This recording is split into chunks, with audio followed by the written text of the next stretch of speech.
امام اہل سنت کے دور میں کئی بڑے بڑے فتنے اٹھے جن کا آپ نے ڈٹ کر سامنا کیا اور ان کا رد فرمایا۔ انہی فتنوں میں ایک سب سے بڑا فتنہ قادیانیت جو آپ کے دور میں اٹھا۔ آپ رحمۃ اللہ تعالیٰ علیہ نے دیگر فتنوں کے مقابلے میں اس فتنے کا رد بلیغ فرمایا۔ آپ رحمۃ اللہ تعالیٰ علیہ نے ختم نبوت پر پہرا دیتے ہوئے عقائد اہل سنہ و جماعت کی حفاظت کی۔ آپ رحمۃ اللہ تعالیٰ علیہ نے اپنے علم و قلم اور کتابی سلسلے کے ذریعے قادیانیت کا رد کیا اور عقائد اہل سنت کی حفاظت اس انداز میں فرمائی کہ جس کی نظیر نہیں ملتی۔ اعوذ باللہ من الشیطان الرجیم، بسم اللہ الرحمن الرحیم، الصلاۃ والسلام علیک یا رسول اللہ وعلی آلک واصحابک یا نور اللہ۔ محترم ناظرین کرام، امید ہے آپ خیریت سے ہوں گے۔ آج ہم آپ کے سامنے ایک نئے موضوع کے ساتھ حاضر ہیں۔ آج جس عظیم ہستی کا ہم ذکر کرنے جا رہے ہیں وہ عظیم المرتبت شخصیت اعلیٰ حضرت مولانا الشاہ امام احمد رضا خان فاضل بریلوی نور اللہ مرقدہ کی ذات والا صفات ہیں۔ آپ رحمۃ اللہ تعالیٰ علیہ 13ویں صدی کے ایک عظیم مجدد و مفکر اور مفتی ہیں۔ آپ کی ولادت باسعادت بریلی شریف یوپی راجستھان میں ہے۔ ابتدائی تعلیم اپنے والد محترم مولانا نقی علی خان علیہ رحمہ سے حاصل کی، جن کا شمار اپنے وقت کے علماء کبار میں ہوتا تھا۔ آپ رحمۃ اللہ تعالیٰ علیہ بچپن سے ہی بے حد ذہین تھے۔ آپ رحمۃ اللہ تعالیٰ علیہ نے محض 30 دن میں قرآن مجید فرقان حمید کو مکمل حفظ فرما لیا۔ اس کے بعد دیگر علوم و فنون کے حصول میں مصروف ہو گئے۔ امام اہل سنت کے دور میں کئی بڑے بڑے فتنے اٹھے جن کا آپ نے ڈٹ کر سامنا کیا اور ان کا رد فرمایا۔ انہی فتنوں میں ایک سب سے بڑا فتنہ قادیانیت جو آپ کے دور میں اٹھا۔ آپ رحمۃ اللہ تعالیٰ علیہ نے دیگر فتنوں کے مقابلے میں اس فتنے کا رد بلیغ فرمایا۔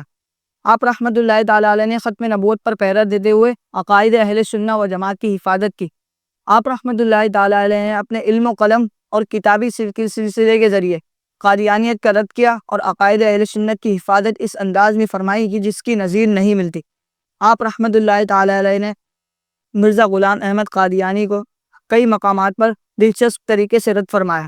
ایک مقام پر مرزا غلام احمد قادیانی نے اپنی کتاب کا نام براہین احمدیہ رکھا اور اسے معاذ اللہ ثم معاذ اللہ اللہ تبارک و تعالیٰ کا کلام قرار دیا۔ اعلیٰ حضرت نے اس کا نام براہین غلامہ رکھا اور اس کی وجہ آپ نے بیان فرمائی کہ اس کا لکھنے والا غلام احمد قادیانی ہے۔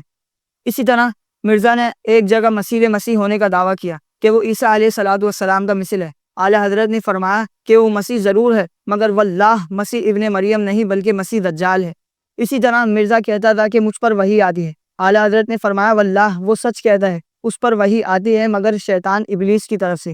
مرزا نے اپنی کتاب کا نام کشتی نوح رکھا اور اسے نوح علیہ الصلوۃ والسلام کی کشتی کی طرف منسوب کیا، تو اعلیٰ حضرت نے اس کشتی کا نام تبدیل کر خود ساختہ کشتی رکھا۔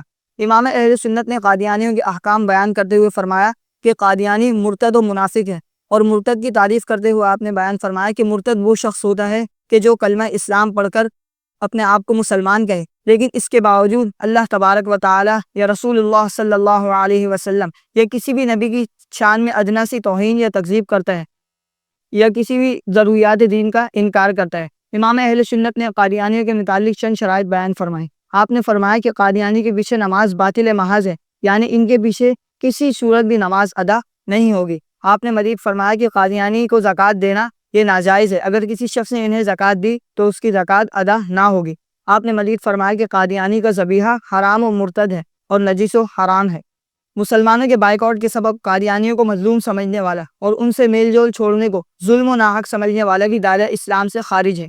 علماء حرمین شریفین کا اس بات پر بالاتفاق اجماع ہے کہ من شک فی عذابہ و کفرہ فقد کفر، کہ جو ان کے عذاب اور ان کے کفر میں شک کرے وہ بھی کافر ہے۔ امام اہل سنت اعلیٰ حضرت الشاہ امام احمد رضا خان فاضل بریلوی نے قادیانیت کے رد پر کئی رسالے اور کتب بھی تحریر فرمائے۔ چند کتابوں کے نام آپ کے سامنے پیش کرتا ہوں۔ سب سے پہلی کتاب جو 1317 ہجری میں آپ نے تصنیف فرمائی، اس کتاب کا نام جزا اللہ ردوہ بآبائہ ختم النبوہ ہے۔ 120 احادیث پر مشتمل اس کتاب کو آپ نے تحریر فرمایا، جس کے اندر 101 احادیث ایسی ہیں جو ختم نبوت کے اس بات پر پیش فرمائی۔ دوسری کتاب المبین ختم النبیین آپ نے تحریر فرمائی۔ یہ کتاب ایک سوال کے جواب میں تحریر فرمائے۔ آپ سے سوال کیا گیا کہ خاتم النبیین میں جو الف لام ہے وہ آیا الف لام استغراقی ہے یا عہد خارجی؟ اعلیٰ حضرت نے دلائل کثیرہ سے اس بات کو واضح کیا کہ خاتم النبیین میں جو الف لام ہے وہ الف لام استغراقی ہے اور اس کا منکر کافر ہے۔ آج ہمیں اس امر پر غور کی ضرورت ہے کہ ہم نے اعلیٰ حضرت کی سیرت کو کتنا پڑھا، چونکہ اس پرفتن دور کے اندر فتنہ قادیانیت جو کہ یہودیوں کا ایک لگایا ہوا پودا ہے، آج تناور درخت بن چکا ہے، اور اس فتنے کی سرکوبی کرنا ہم سب پر لازم ہے۔ اللہ تبارک و تعالی سے دعا ہے کہ اللہ تبارک و تعالی ہمارے عقائد کی حفاظت فرمائے، اور امام اہل سنت نے دین کی خدمات جتنی بھی سر انجام دی، اللہ رب العالمین انہیں قبول و منظور فرمائے، اور اس بیان کرنے میں کسی قسم کی غلطی ہو تو اللہ رب العالمین درگزر فرمائے۔ وآخر دعوایا ان الحمد للہ رب العالمین۔